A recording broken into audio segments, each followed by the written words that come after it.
এইবাৰ মই কৈছো আমাৰ যে ছোৱালীবিলাক মাজে মাজে ফুটুৰ ফুটুৰকৈ লুকাই পেলাই লৈ যায় লাভ জেহাদ বুলি কয় এইবাৰ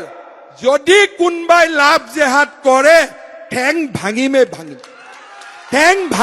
ভাঙিম কোনেও মোক যোনে যি নকয় কিয় বোলে হিমন্ত বিশ্ব শৰ্মা হিটলাৰ যদি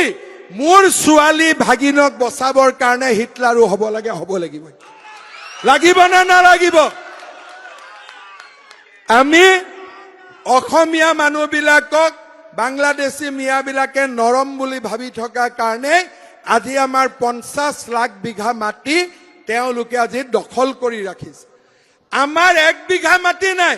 তেওঁলোকে 300 বিঘা মাটিত তামোলৰ খেতি কৰে ফৰেষ্টৰ মাটি আমাৰ অসমীয়া মানুহ যদি ফৰেষ্টত সোমাই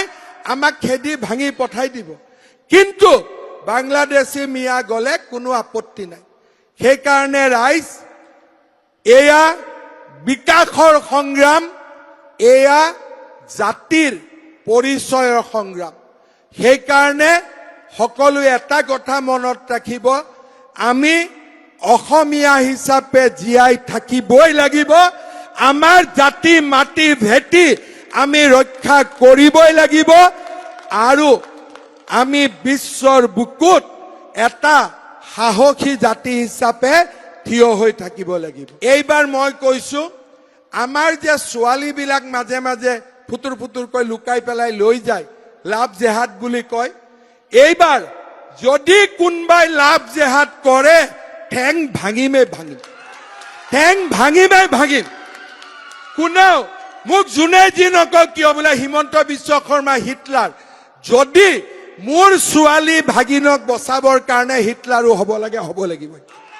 লাগিব না নালাগিব আমি অসমীয়া মানুহবিলাকক বাংলাদেশী মিয়াবিলাকে নৰম বুলি ভাবি থকা কাৰণে আজি আমাৰ 50 লাখ বিঘা মাটি তেওঁলোকে আজি দখল কৰি ৰাখিছে আমাৰ 1 বিঘা মাটি নাই তেওঁলোকে 300 বিঘা মাটিত তামোলৰ খেতি কৰে ফৰেষ্টৰ মাটি আমাৰ অসমীয়া মানুহ যদি ফৰেষ্টত সোমাই আমাক খেদি ভাঙি পঠাই দিব কিন্তু বাংলাদেশী মিয়া গলে কোনো আপত্তি নাই সেই কাৰণে ৰাইজ এয়া বিকাশৰ সংগ্ৰাম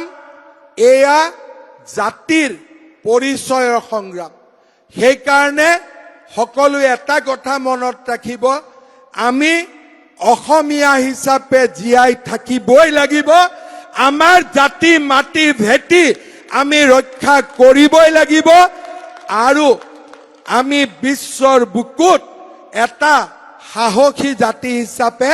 থিয় হৈ থাকিব লাগিব